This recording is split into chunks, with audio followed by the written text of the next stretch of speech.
I had booked a trip to World Pride in Madrid, kind of to celebrate some of the weight loss, and just because I was kind of feeling new and new me, Yeah. and I was feeling good about myself. And I landed in Madrid, and I looked around, and everybody looked perfect and beautiful and gorgeous, and it was the summer, and it was World Pride, and as an LGBT community, especially gay men, we face a very high degree of body pressure for pride. Hmm. My friend Daniel Uwe actually did his thesis on the pride body and the notion of what we do in anticipation of large queer events, and just kind of what people do physically to prepare physically and mentally for those Yeah. spaces. And so when I landed in Madrid, I was staying at an Airbnb at the time, and I was like, "Ooh, I wish I could just go to the gym once or twice because I've got this circuit party at 6, then I've got another one at midnight. I've got this thing over here that I'm going to be partying all the time." And I just wanted to just find a way to boost my confidence and just boost how I was feeling about myself in these spaces. Yeah.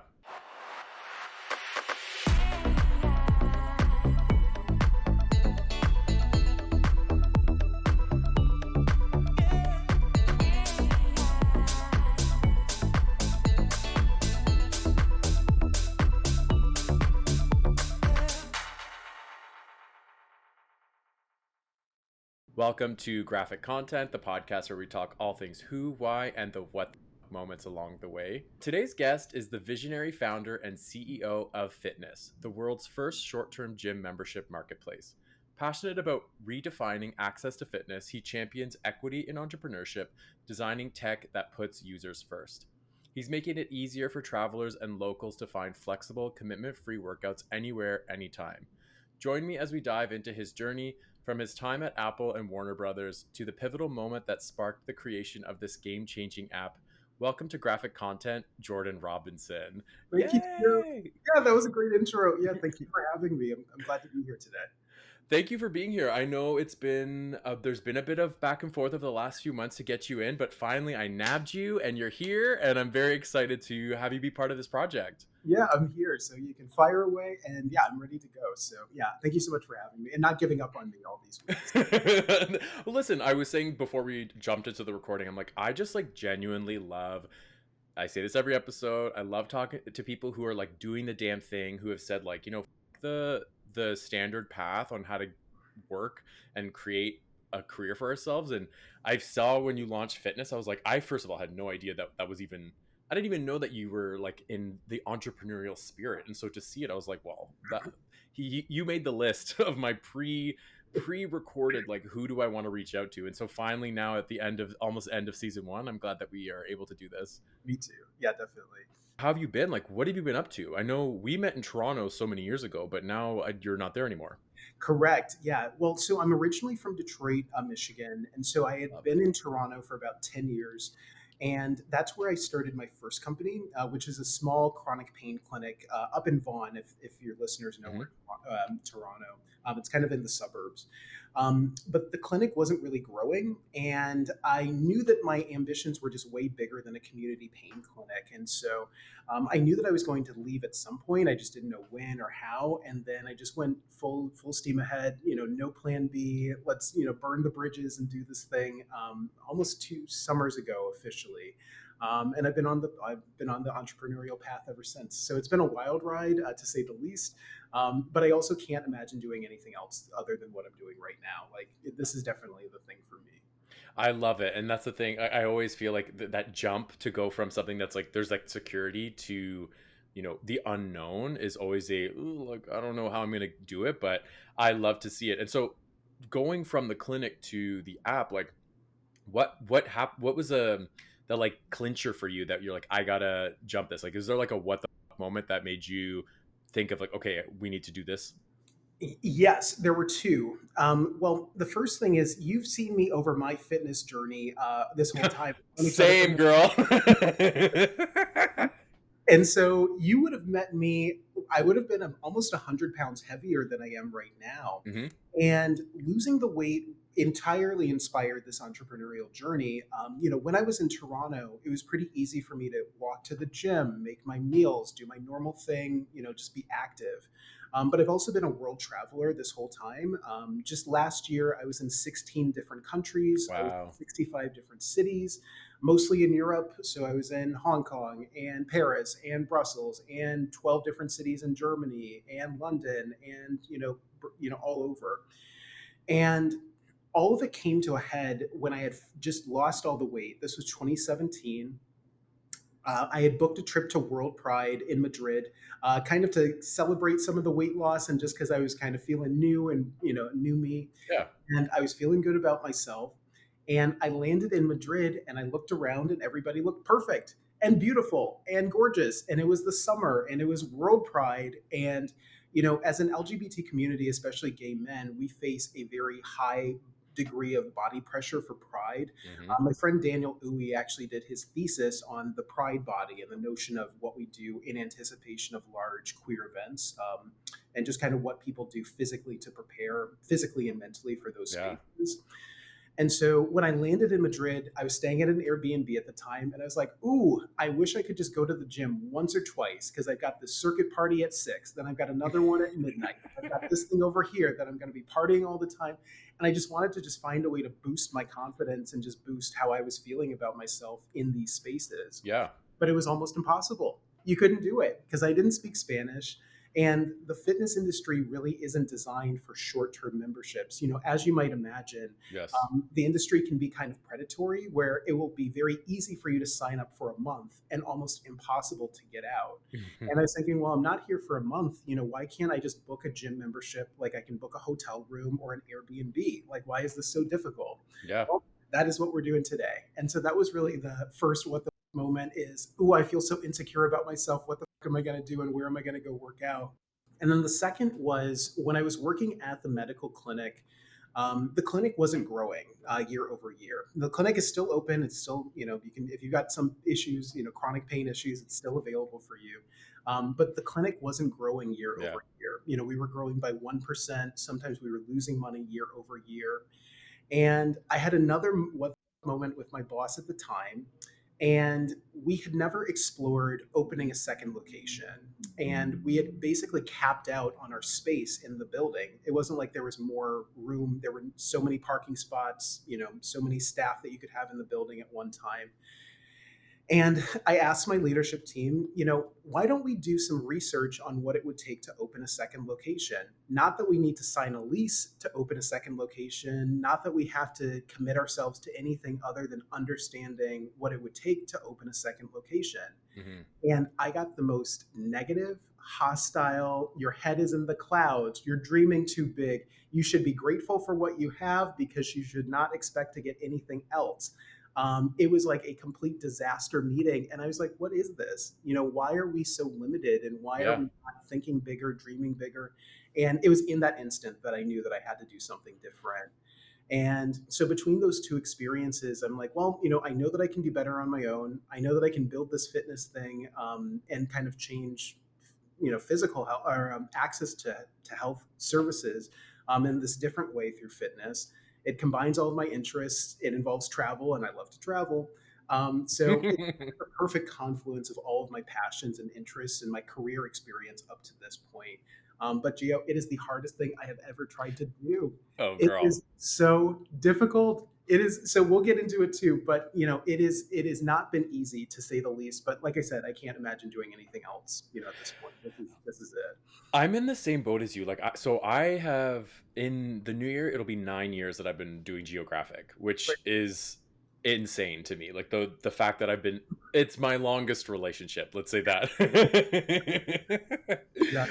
But at the same time, like once again, like I couldn't see myself doing anything else. Like I've dedicated so much, blood, sweat, and tears, quote unquote, to this thing, and maybe it'll evolve over time or it'll adapt. Like even doing the podcast was like a new branch of the brand that I want to put out there. So Mm, it's like as you go, you kind of see what's working, what isn't. But going back to what you said about that faded meeting, at the end of the day, like to me, I always look at things like what is the opportunity here? What is the how do we expand? How do we grow?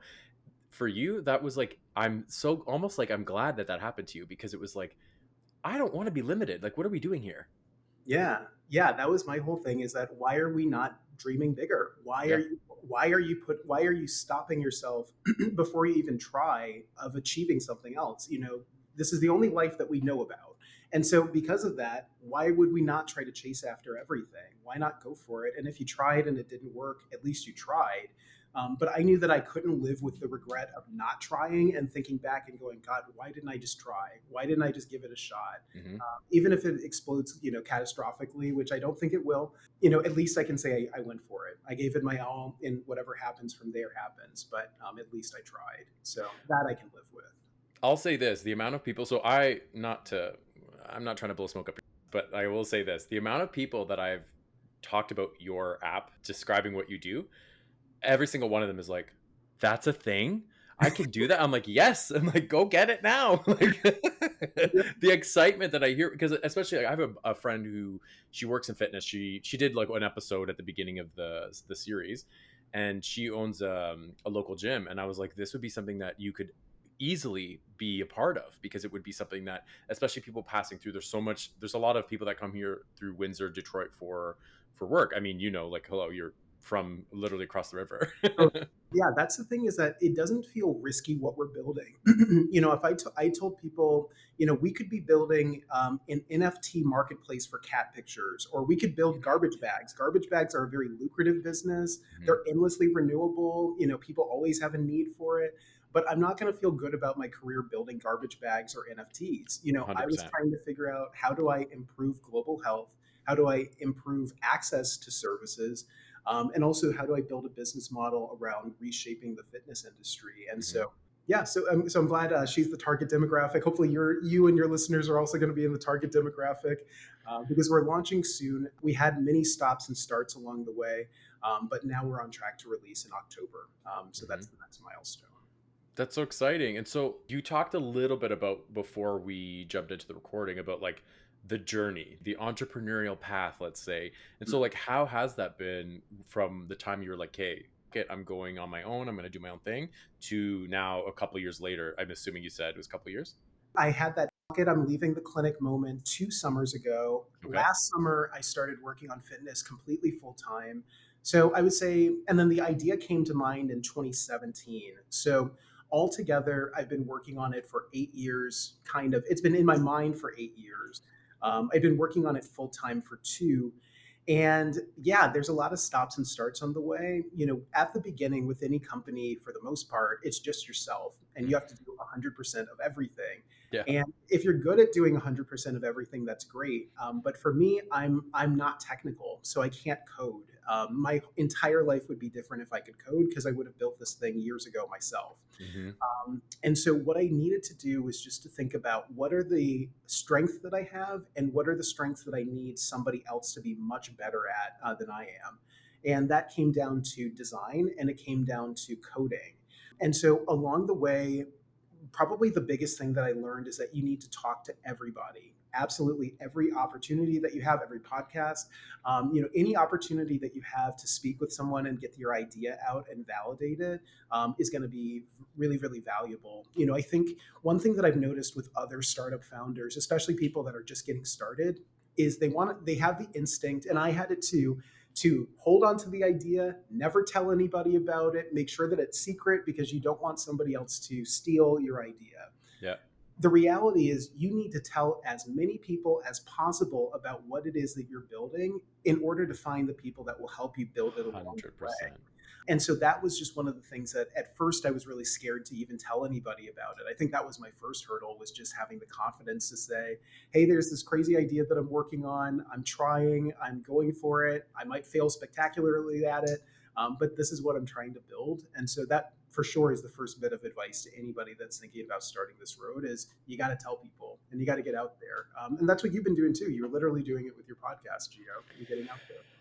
I know, and the thing that, like, on a selfish note, like, I definitely was like I said, I love the idea of talking to people. I just really am, I sometimes I can wake up in the morning before recording and I'm like, oh man, I'm not in it. And then the second I get into it, I'm like, I'm energized, because I get to hear people and their stories, and like how, I don't feel so alone in the silo of like sitting in my office, like trying to build or keep this thing that I've built going. Great. But on a personal note, like, I just want to say I'm so happy for you. Genuinely, having known you, like, we're not the best of friends, like, let's be real, but having known you for as long as I have, it's been at least 10 years, Yeah. to see you at the precipice of putting out something that you've been working so hard on. And I hear the passion in your voice. I've been creeping the socials. I've been following you for a while now, just seeing the progression of it. I'm just so excited for what the next phase of your life is going to be, like genuinely. Thank you. Yeah, thank you so much. No matter what I tried and no matter what I went for it, but like I Hmm. said, what we're describing and what we're building isn't something from outer space or the future. We've No. already had other roadmaps. There are similar companies that are doing the same kind of thing as us. We're just executing better in a lot of different ways, and that's really our big focus. So, yeah. So thank you so much. Yeah, I really appreciate it. That's been the best thing, is just finding out the people that are supportive along the way, because it's a mental health roller coaster in every way. Hmm. And there's many days that I wake up and I'm like, is this even a good idea? Why did I try this? Do I have the Hmm. right team? Is my team just going to completely disappear? Like, what's going to happen? So you do have to kind of figure out who your support system is, and also just make sure that you're doing a lot of self-care on this journey, because the doubts, it's easier to give into the doubts than to persevere past them. But that's the name of the game at this stage of any company, is perseverance. What are you doing to tether yourself to, keeping yourself in that like mindset of like I'm good. Like we're riding the train. I want to say delusional confidence is something that you kind of have to do. Of course, you and I 100%. both know many drag queens, and you do have to just say, no, I really am doing this. This is Yeah. really actually going to work. This is really my thing, and I'm just going to go for it. And so there is a little bit of like delusion with evidence, I think, is kind of the name of the game. And for me, my biggest job isn't to code and it's not to draw. We've got designers, we've got engineers. My job is to lead and inspire the team, to give people confidence, to check in with people on their physical, mental health, because it's not just the company that we're building. It's also there's 9 of us. And so these are people that I have to get to know on a personal level. I need to know about your interest, your family, what your dog does, where you went to school. All Yeah. these things are really important in building a cohesive culture. And the culture is what makes people work hard. It's what has people work nights, weekends, 24 hours. Some of our coders, they work overnight and then hand off to the next person that's taking over for the next 12 hours. So it is kind of this constantly building evolutionary system. And of course, everything takes longer than you would ever hope. That's just normal in tech. Always. But my job is to lead and inspire, more than anything the team, in addition to fundraising, strategic vision, talking about strategic partnerships, doing podcast interviews. My job is to make sure that the ship is okay. But I think that's something I got a lot of, from my medical clinic, was just that leadership experience in a healthcare setting. And even though it's tech, I'm fully approaching it from a health perspective. That's the perfect segue because my next question was going back a little bit to, you talked about working for the clinic and then also Apple and Warner Brothers. Like, Yeah. how did those experiences shape your professional pursuits? Like to the point now that you're leading fitness, like how did that kind of translate? Yeah, it's wild because So I went to the University of Michigan for film. So it is a long story how I ended up becoming a published chronic pain author and then started doing this whole tech thing. Like, none of it is related to film. And yeah, before I started working, my first really professional gig was as a marketing intern at Warner Brothers Music. So this was, if you set your mind back to 2008, 2009. Kesha was unknown. Paris Hilton had just released her album at the time, Stars Are Blind, on Warner Music. I was working for Disturbed and Metallica and all these like scary heavy metal dudes that everybody thinks are big and intimidating. They're Yeah. the nicest. They're the chillest. They're the ones that like they have no problems. It's some of the younger pop artists, which I won't name because maybe I'm going to meet them someday. They it was some of those were the difficult ones. The heavy metal dudes, they were like the easiest to They're work with. chill, yeah. Chill. They're family men. They got kids. They're not trying to do too much of anything. Yeah. But that was my first experience of just kind of jumping and just learning that I would be able to survive in any environment. So that internship was really critical. It was a very unpaid internship in LA. So I was, had barely enough money for gas to get to get to the studio, let alone do anything else, social in LA. But that summer taught me that I could really live anywhere and that I could make it work, one way or another. So it gave me my first boost of confidence of who I was as a person. And then Apple was the right job for me at the right time because it taught me to learn how to move really fast and Mm. how to not do you have an iPhone, Gio? Are you an Apple Hmm. person? Okay.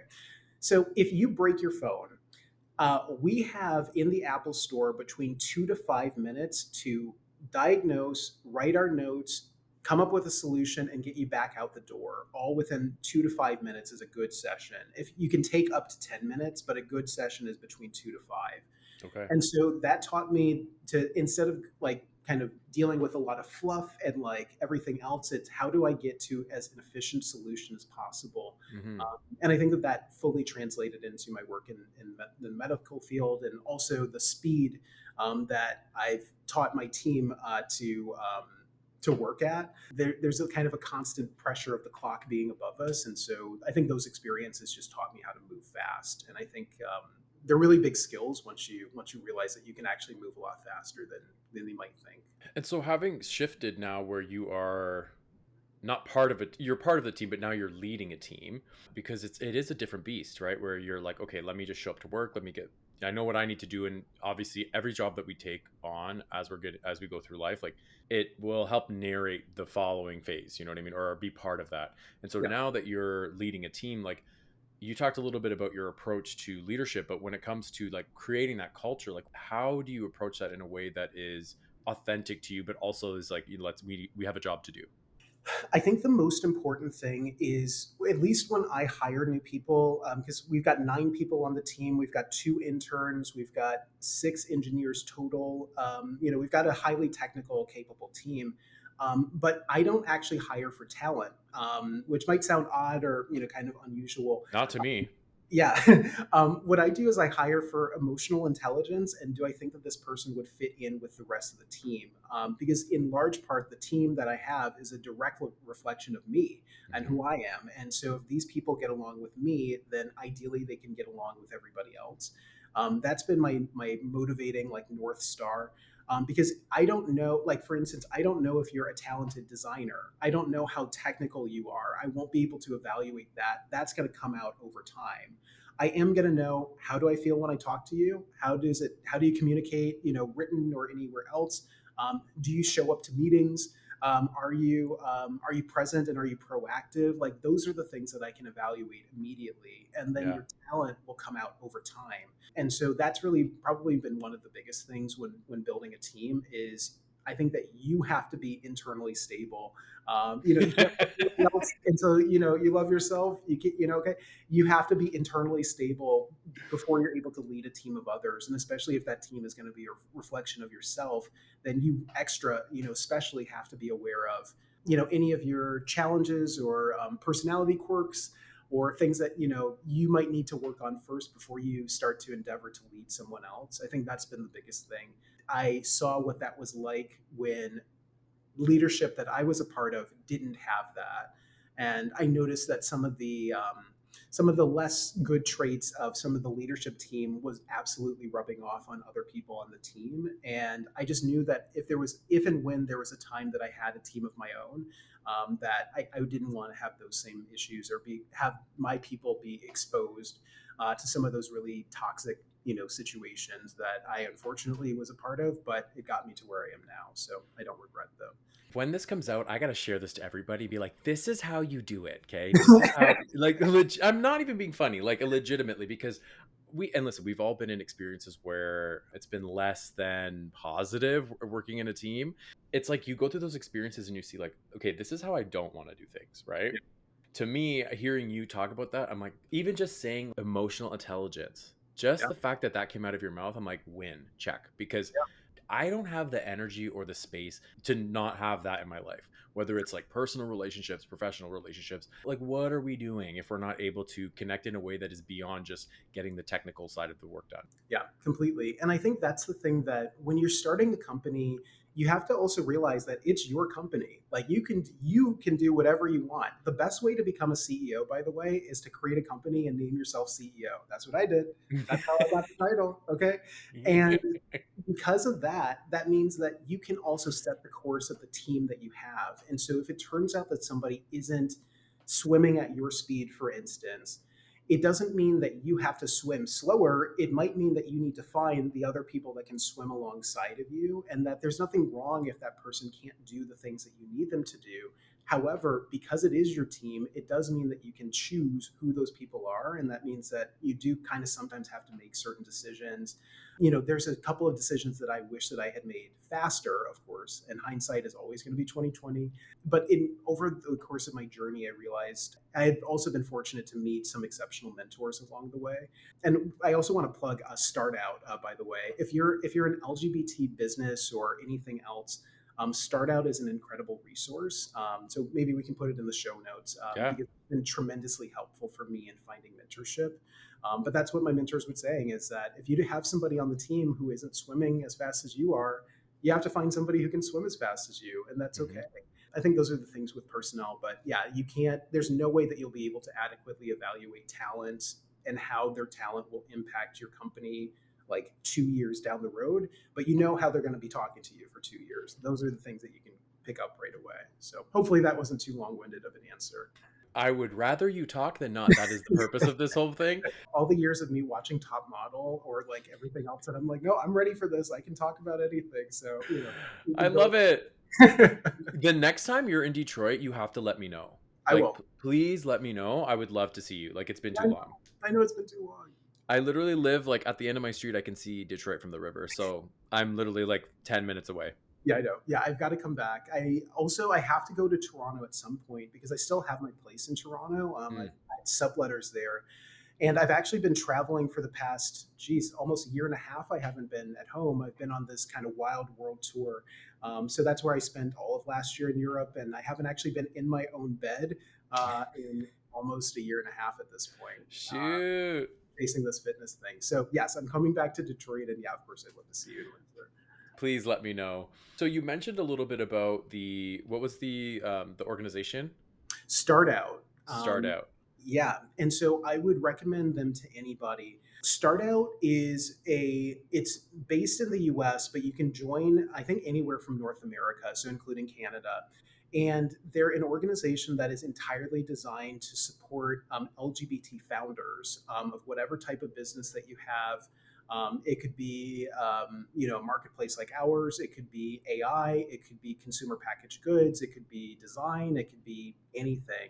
And they have events throughout the year that are free. And it's just been the biggest gift to me on my entrepreneurial journey so far.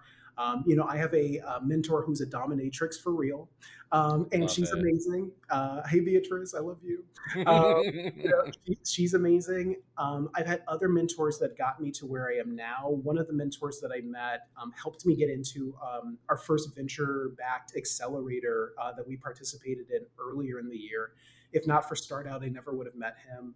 I've had other mentors that actually recommended our first intern to us. He knew about what we were building, and he was like, "Hey, I've got my 17-year-old, nephew. He knows how to code. Do you think that you might have space for him as an intern with your team this summer?" And I said, "Yes, of course. Obviously, we will take any help that we can get." And he turned out to be a superstar. He's an incredibly technical, brilliant engineer. 17, he's going back to high school in a couple of weeks. Crazy. So all these things are just always helpful to, like I mentioned before, you have to talk to everybody. And I just couldn't recommend Start Out highly enough for anybody that's LGBT and looking to start a business or has business questions or just anything. They're an absolutely incredible resource. Once again, you're like perfectly segueing into my next question. And so it's like what I'm about to ask you. Talking about, like a queer organization that's helping a queer owned business, looking at the trajectory of your career, like how has your identity shaped the entrepreneurial journey? Because everyone's is so different. And so like for you, when it comes to the vision for fitness, like how has that kind of molded your path? It's huge. I started building the company As I mentioned, in 2017, I started going to World Pride, and that was when I attended some of the biggest circuit parties ever. One of them was in a converted aircraft hangar that was something like, I don't know, 30,000 square feet. I don't know what that is in square meters. You will have to put that at the bottom for Canadian translation. I know feet. Okay, there you go. Having grown up right next to the states, I'm more American that way. Okay. Well, it's, yeah, 20, 30,000 square feet. And so fitness is built for circuit queens that love to party and want to work out and look hot at the parties. Hmm. Because I knew that demographic so intensely. I knew what that body pressure was like because I had experienced it personally. I knew that me and my community and everybody, and I also fully live in a bubble. So that's also a big part of it. But I knew when I was going to these places and talking to other people and just seeing the way that other men behaved, that they will do anything to go and work out and look hot before an event. That is guaranteed. And so, Period. period, boots. And so I knew that if I didn't know anything else, I knew my own community and I knew the exact ideal customer type for this, and then Hmm. kind of grew from there. I think that, if I didn't have that experience of losing the weight, and also I should also take a step back. I was very ignored when I was heavier than I am to now, till now. I might look a certain way now, and I can even include my before pictures before for the show notes. But I always felt completely ignored and invisible before I lost the weight, which is a totally different story for the community and kind of faults of the community and what should happen. But I realized that when I lost the weight, people received me different. People talked to me different. I had access 100%. to certain things differently. Like things just changed. And also my confidence changed. So it was also some internal work, not just the external. Hmm. But I think that if I hadn't had that experience, I would have never identified the opportunity to make access easier for a wide variety of people. Because certainly circuit queens, like myself, I'm also a party boy, would want to use the app. But there's also completely a use case for somebody who just started a GLP-1. They're just starting to take Ozempic or one of these other medications.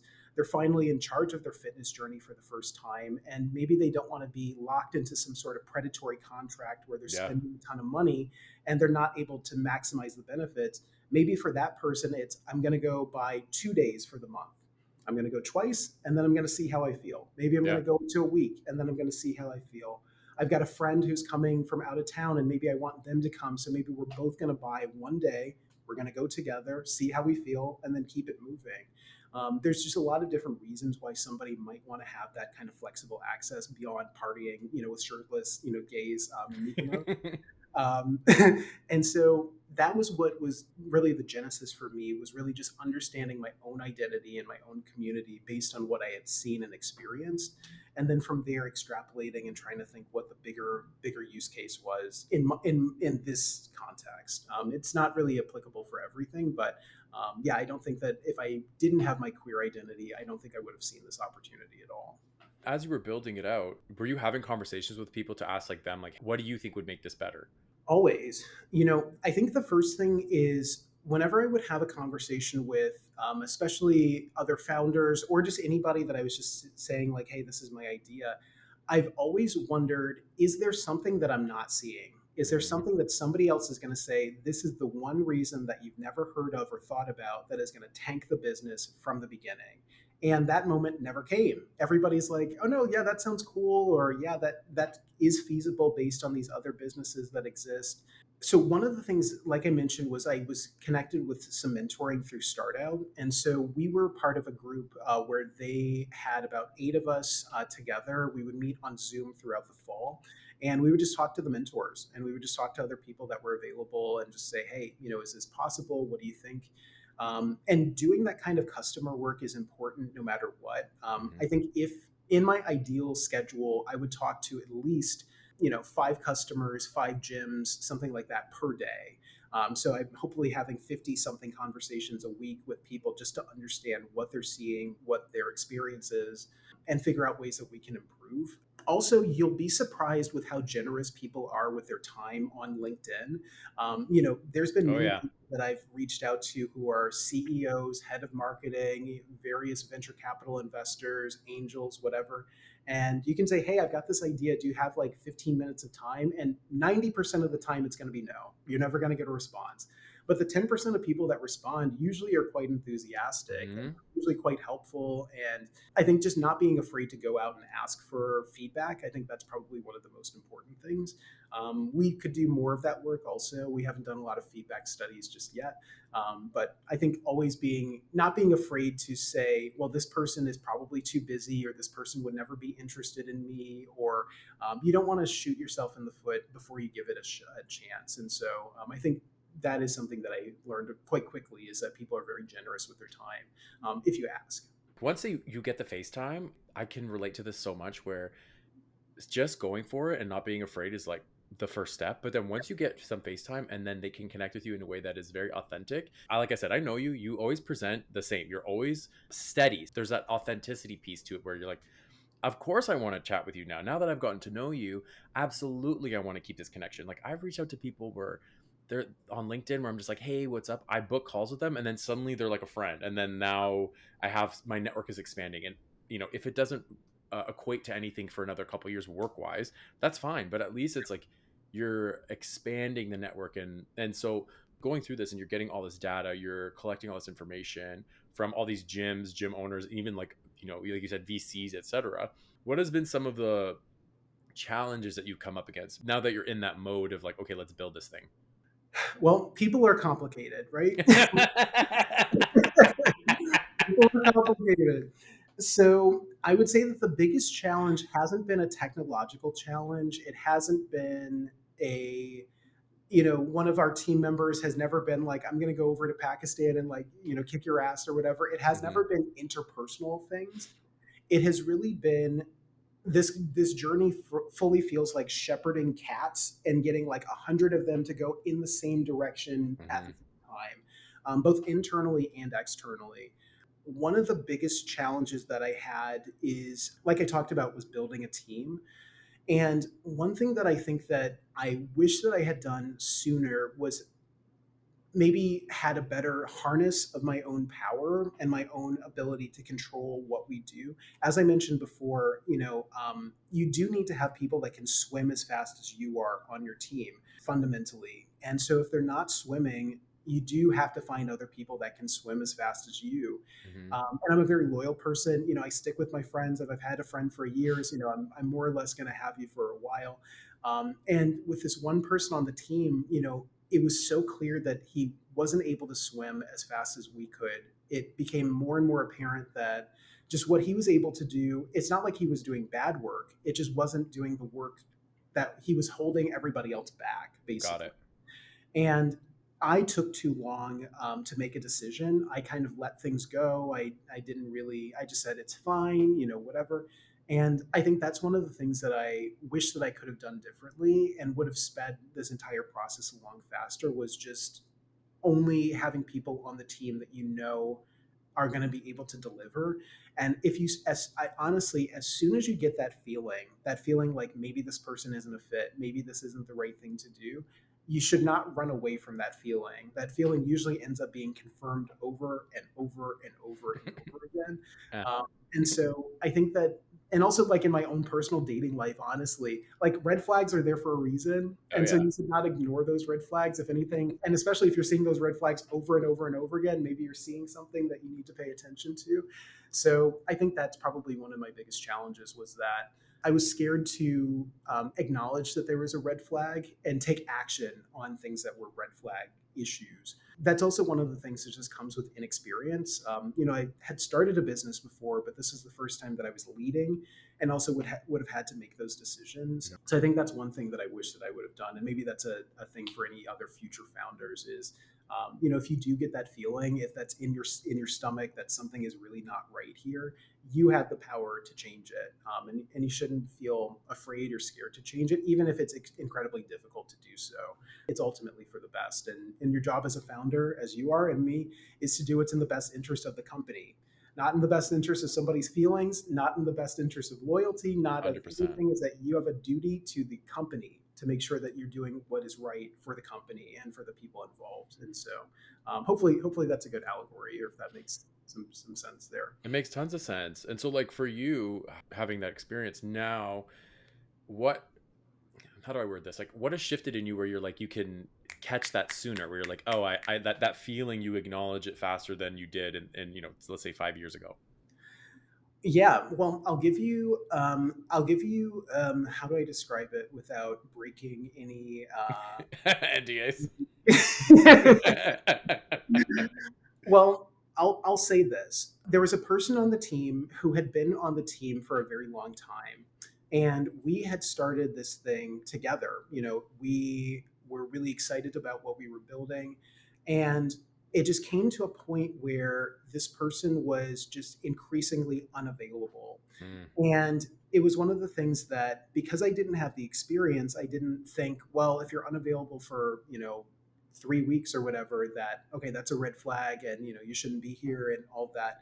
I was trying to be compassionate and just trying to be like, it's okay. If things don't take long, it's whatever. But what I wish that I had done was just said, no, actually, I want to move this fast. I'm only going to find the people that can move as fast as I am.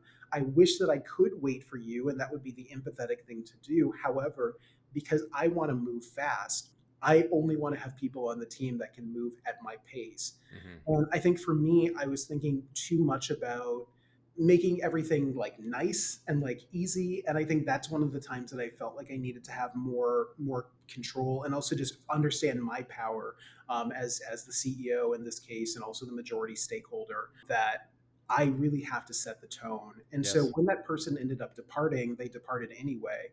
I was thinking back and I was like, you could have departed so much earlier than this. I could have replaced you so much earlier if we had done that.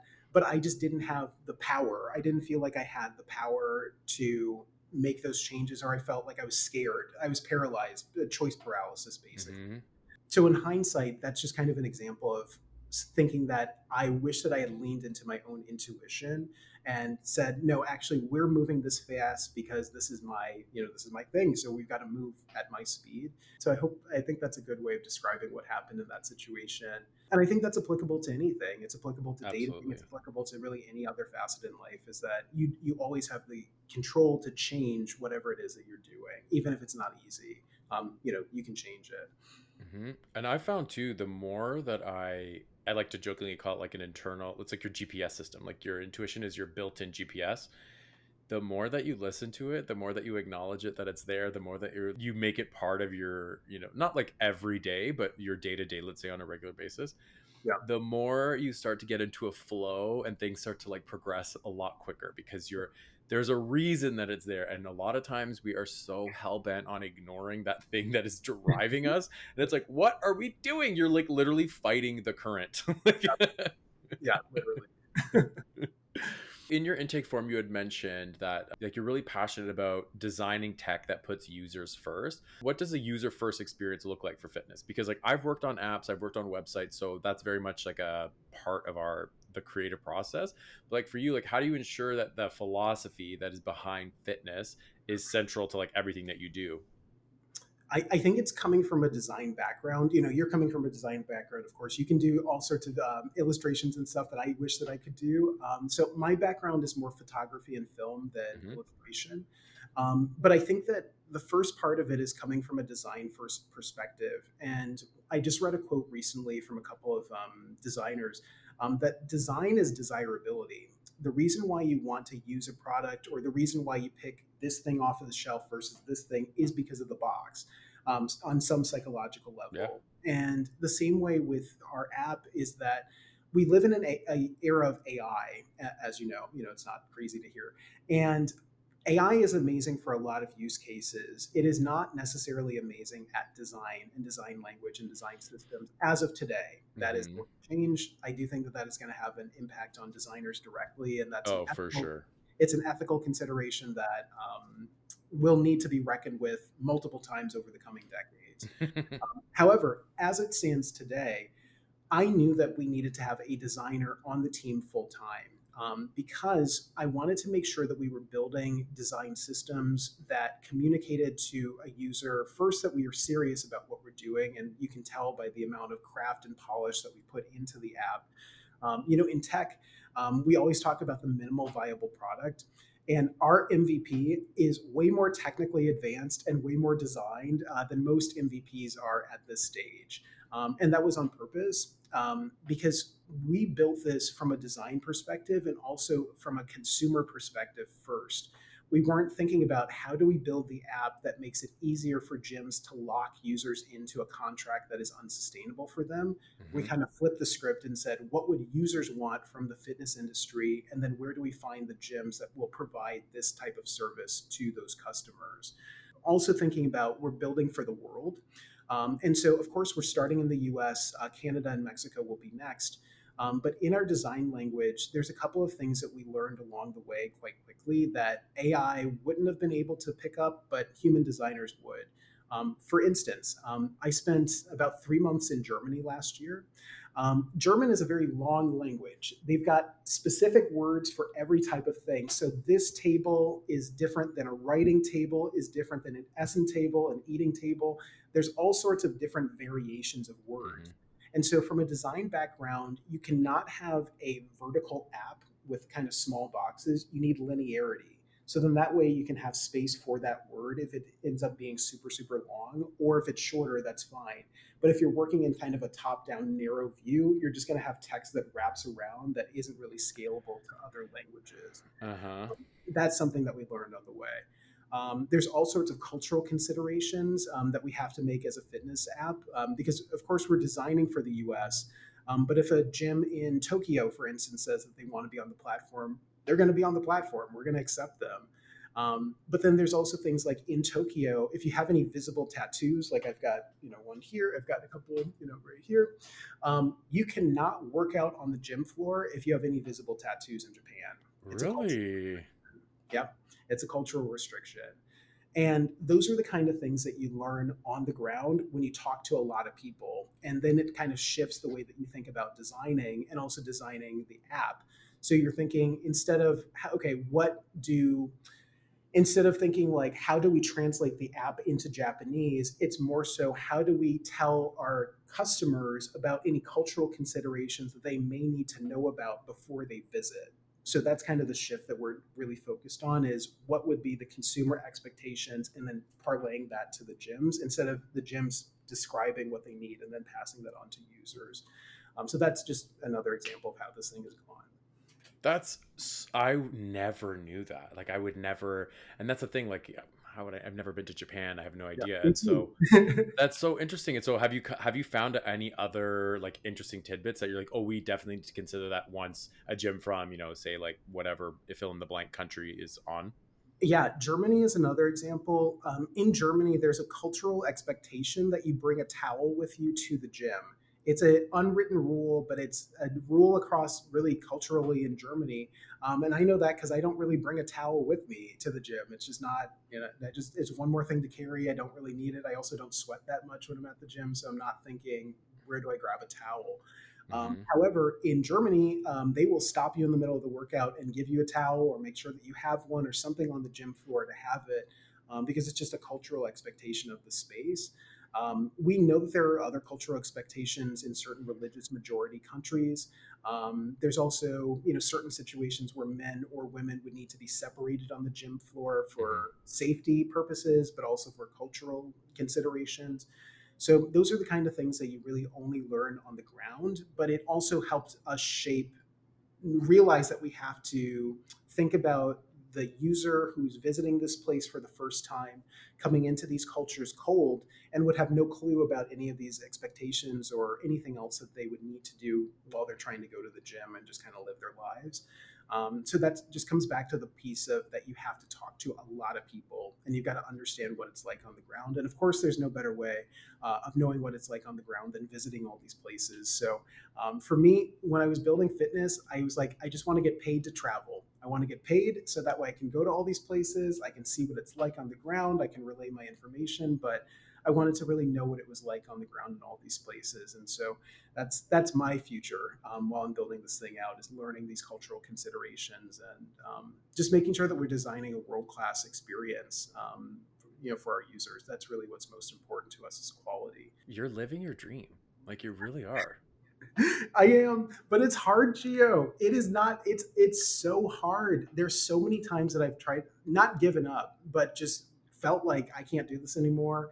Hmm. This project has definitely taken years off of my life. I've cried. I've cried a lot. I told my guys on my team, we're all guys at the moment, and I was like, "You're going to see me cry. I'm going to get upset. I'm going to get frustrated. I'm going to be tired. Whatever. However, I'm going to be prepared for any scenario. There is Hmm. nothing that's going to come across that I'm not ready for, even if I'm in tears and like I don't know how I'm going to do this, but I'll figure it out." But it's also like I said, I knew that I would be filled with regret that I wouldn't want to live with for the rest of my life if I didn't just try. And so I think that's the biggest thing for anybody. If you have an idea, anything, if you're an artist, if you're any kind of creative professional, to just try, just go for it. Start today. There's lots of things that you can do to start right now, and then start and again tomorrow and the next day, and then years down the road, you're having podcast interviews like this, talking to Geo, and Hmm. you're telling others about your experiences. This is like how this whole thing started. Was like I had this idea for years, and finally I said, I'm doing it. I say this like almost every episode, but I'm like, I'm doing it. I'm just gonna go for it. And you're episode 29. Yeah, I had 30 human beings say yes to talking to me about their life before and then I'm gonna wrap season one. But like that's 30 human beings that said yes, and I have almost 15 for season two already. yeah. Like to me, that is a sign. That's like signs from the universe that I'm like, this is something that is meant to happen. Like I listened to that voice inside of me that told me to do it, and it's like it's just like lining up, Yeah. you But know. you're easy to talk to. Like I can see why people would want to talk to you because I know you off the podcast also. Hmm. And so you're that kind of person that it's very easy and natural to talk to you. So yeah, it doesn't surprise me at all that you've been able to book so many people. And I wish you all the success in season two, Thank three, you. 4, 5, all the rest. We'll see. Yeah, who knows where this is gonna go? But at least, like you said, I'm doing it. We're doing the thing. We're like listening to ourselves, and that is like the ethos of what graphic content is about. Is like how did you get out of bed and say I'm going for it? You know what I mean? It's a choice that you have to make literally every day because it's Every easier day. to just go to bed. It's easy, I don't like I have my coffee in the morning. I could be chilling. I could be sitting on a mountain of stuff and just never do it. Or that's the difference between success and not, is just showing up for yourself and trying, Hmm. and just being consistent. The results will pay off. The work will show. I think over time. Hmm. Uh, yeah, so you just got to I'm show so excited for you. And up. so when you said you're launching in October. Yes, fingers crossed by the time that this episode is out, everything will be fully launched. We're starting in two markets, most likely. So we're starting in Austin, Texas, and then we're starting in New York. Hmm. From there, it's San Francisco. And then after that, who knows? The exciting thing is that we could be building the best fitness platform in Paraguay, in Hmm. South Africa, in Sweden, in Tokyo. Like we don't know which market is going to latch onto this idea, and that's going to be the exciting thing, is once we're fully live and out in the world, is we're going to be able to see in real time where people are searching for what how much whether they look at which amenities are important to these people, um, where our traffic is coming from, the days between buying a pass and showing up at the gym. All these data points are really interesting, and that's really what gets me really excited, is to see the numbers, and kind of watch the organism grow and live, as people start to discover us. What's one of your like goals that you have for the first year? Like now that you're about to launch, like what are you envisioning for it in year one? Year one would be being available in all 50 states. That's number one. Number two would be translations into French and Spanish, because we have a lot of international visitors. As you might imagine, the idea is that if you're visiting from a different country and coming to the US or coming to Canada, that you don't that you can experience the app in your native language, and that reduces the language barrier between showing up and being able to access. So I would say those are two of our major milestones: is being available in all 50 states, being available in French and Spanish, and then hopefully being available in more than just the US by the end of next year. We also have interest in e-commerce, so that's something that I can give you a tidbit on. Is that is going to be our next expansion, sometime in the spring of next year, and we've got a lot of other things going too. That's what's really exciting about fitness, is that it can be any domain of fitness. It could be a fitness class, it could be yoga pants for Diwali, it could be a basketball league, it could be anything. And for us, we're basically throwing spaghetti at the wall Hmm. and seeing what sticks. And so far, some things are starting to stick. And so now we're thinking, okay, well, if this is starting to work, what's the next, vertical right next to what we're building that builds on top of the infrastructure that we built so far? But the hardest part in any business is going from zero to one. After you go from zero to one, then it's kind of not easier, but it's a different phase once you're at that stage. And so that's our biggest milestone is just getting from zero to one by October, if not sooner. Sooner would be better, of course. That's so exciting. And honestly, you're gonna do it. Like just the way that you're taking it. You're very pragmatic in how your approach is. It's very a human approach as well, which is something that you're like, let's not rush it. Yeah. This has been your idea for how long, and it's taken this long. Let's make sure we cross our T's, dot the I's before we jump the gun. And I have no worries for you that you're gonna hit your targets. Yeah, I feel like I can't give up now. Now it feels like we're right at the finish line. And so Yep. there's been many times that I'm like, do I want to keep doing this? Are we still having fun? Like, should we maybe like go back to the medical clinic? And even though it was terrible, at least it was stable and predictable. But then I'm like, no, we're right at the finish line. We're about to see what's about to happen. And Hmm. so no, we can't give up now. That's like fumbling at the goal line. And once you cross the finish line, that finish line's gonna move, Yeah, I and know. then you. I know you get to celebrate it for maybe 24 hours and if less. And then it's like, okay, what's the next thing? There's always another thing to do. 100%. Oh, that's a thing though. It's like it never ends, right? Like then, but that's also like the beauty of entrepreneurship is that you set a goal, you hit it, and then suddenly you're like, okay, I'm here. Where do I go with this? Like, how do I make this? How do I keep feeling engaged in this? Because that's the thing that makes me want to keep doing it. Is like, how do I change it? How do I evolve? Because otherwise, I'm like, I don't. Do I want to do branding forever? Absolutely not. So I have a couple of questions and then I will let you on your way. But in your intake forum, you had mentioned that you're like an open book, and I Mhm. want to get a little personal. Okay. So, as somebody who's an entrepreneur, you've been leading your team. Like, what is something that's been unexpected in being an entrepreneur that you like weren't necessarily prepared for? I would say it's the mental toll. I would say that it's something that when you're building, you build a lot of time on your own. You spend a lot of time with yourself. Like I mentioned, I haven't actually been at home in almost a year and a half, Hmm. which means that I've been building this thing on my mom's dining table, at a coffee shop in some of the cheapest hotels in America. That's a story for a different day. You do a lot of things in isolation, and even if you know that it's hard, it is so much harder than you even think is possible. And I think that that's why I've been grateful to my therapist. Hey Hazel, I love you, you're great. For me, checking in with my therapist has been like essential, honestly. And even if I only speak with her every 3 4 something months, but just to have somebody there to make sure that you're at least able to ground yourself when things get hard. And also to surround yourself with people that are supportive. I've been fortunate. My parents have been really supportive. My family. I've got some of my friends. They've been super supportive. But just know that this thing is going to be even harder than you think it's going to be, and Hmm. that you really have to make sure that you have the infrastructure around you for when things crash. I would say that this year, I certainly went through a depression, over how difficult this was. We had to let go of a key person. We basically had to rebuild the entire app from scratch.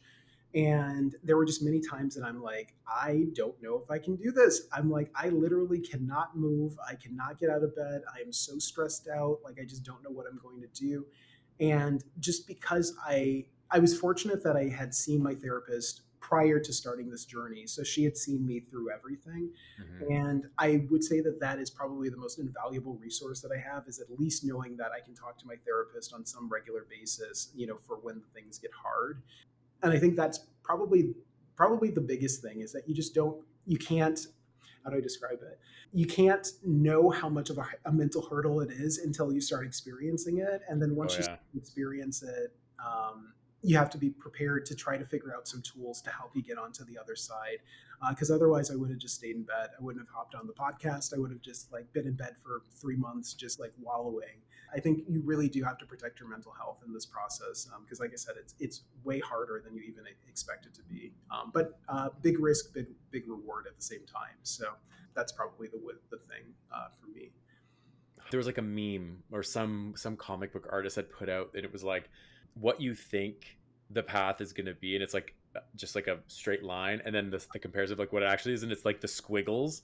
And Yeah, it's like that has been something that I've had to, and I'm like an overachiever. Like if I'm not achieving at 100%, I'm a failure. Like that's my own like fucked up view of myself. And I'm working through that in therapy as well. My therapist is, I like day one when I met him, I dumped so much shit on him, and he was like, so how does it feel to have been so open and vulnerable? I was like, good, I got goals in this. And he's like, okay, well, this is not what this is. Like, I was like, let's get it going. And he's like, you can't treat this like a project. Like, you know what I mean? I'm like, I know, you're right. yeah, But it's so true. Like, and we have to be, I have to like, and this is me just speaking based on what you're saying. Like, I've had to be very like calmer with myself, and that's a struggle in itself, to be like, it's okay if you're not firing off 100% like the cylinders or whatever the saying is, you know what I mean?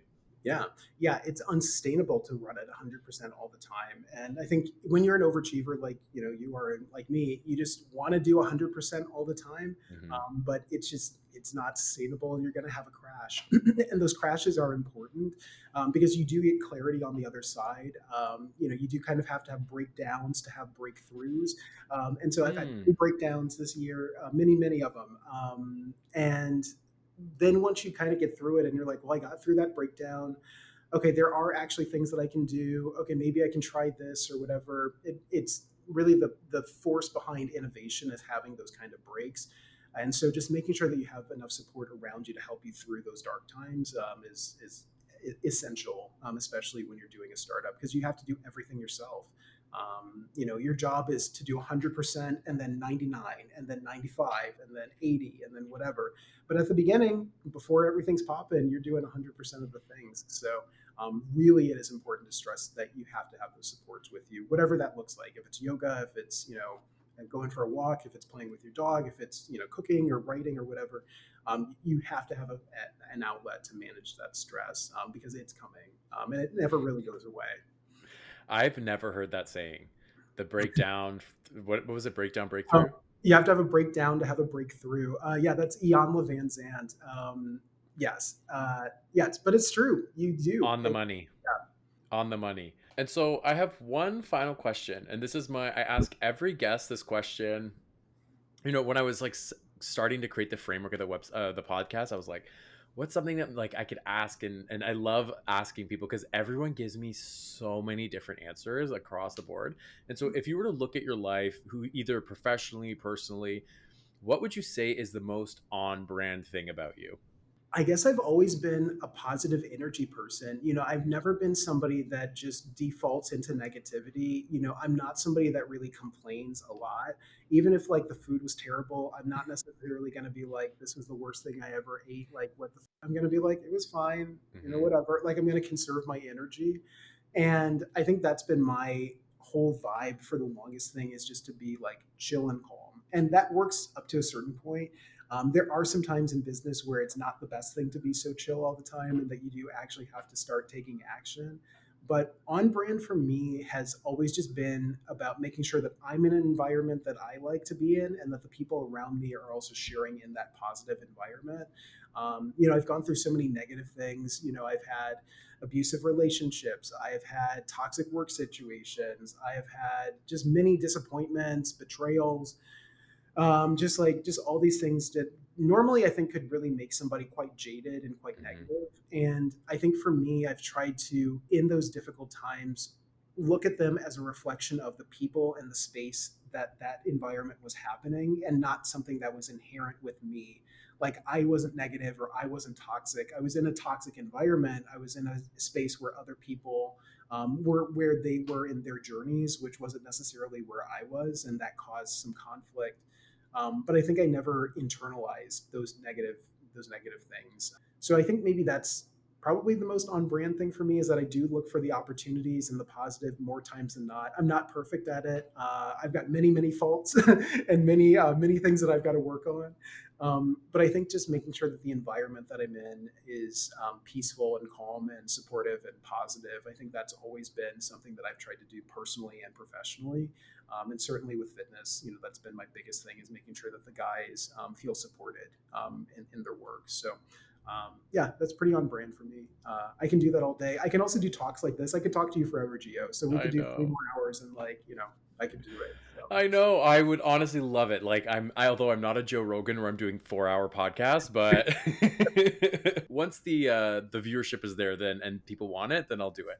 yeah, you got to manifest it. Absolutely. I want to thank you so much for taking the time to do this. I know that we've been talking about this for a few months now, and anybody who says yes and takes time out of their busy schedule to talk to me just means the world, especially as somebody who's like in the early stages of this project. It means the world to me. So I thank you so much. I'm so excited for you, for what's to come. You're like on the precipice of like a new chapter, a new phase of your life, your career, and that's very exciting. And I'm very happy to like catch you at a time where it's like right before everything goes out into the world. So Yeah, of course. Well, I'm super glad that we made it work, and yeah, I'm super glad that you invited me. And so yeah, I'm just really grateful to be here. So thank you, Gio. no problem. And so to anyone listening who would like to register for the app, sign up, reach out to you, like where can they find you and fitness online? Yeah, so the app is called Fitness. You can see it spelled there. It's kind of like Grinder is Grindr without the vowels. It's Fitness without the vowels. So ftnss.fit. You can get the Founders Edition that's available on the website now. If you want an exclusive badge, if you want some other lifetime perks, that's available for purchase now. And if you just want to support the project, follow us on Instagram and TikTok. We're going to be posting quite a bit of content there. As you know, or as many people know, the fitness industry is really cyclical. And so the Super Bowl for us in the fitness industry every year is January 1st. New year, new body, new me. I'm going to be going to the gym. I'm going to be doing everything. So for us, our North Star is always getting ready for January 1st and beyond. And so, yeah, so you can find us there. And if you're in business and want to talk business, you can find me on LinkedIn. We can include my links there. And yeah, if you have any questions, I'd be happy to answer them. Thank you, Jordan. And to anybody who is looking to reach out to me, you can contact me through geographic.com for any design questions. Follow the podcast on Spotify, YouTube, Instagram, TikTok. I'm like trying to do that. I'm like feeling like an old lady trying to be cool on TikTok. TikToks and their Switch twos. Yeah, I know. I'm doing none of that. I'm just posting videos, but even that I'm like, this is is anyone listening? Yeah, I know. Where you got to be consistent. You got to just do it. Exactly. And so leave a comment, subscribe. I would love the help with the algorithm. It means the world to me. And once again, Jordan, I want to thank you so much for being part of Graphic Content, and we'll talk soon. All right. Talk to you soon. Bye.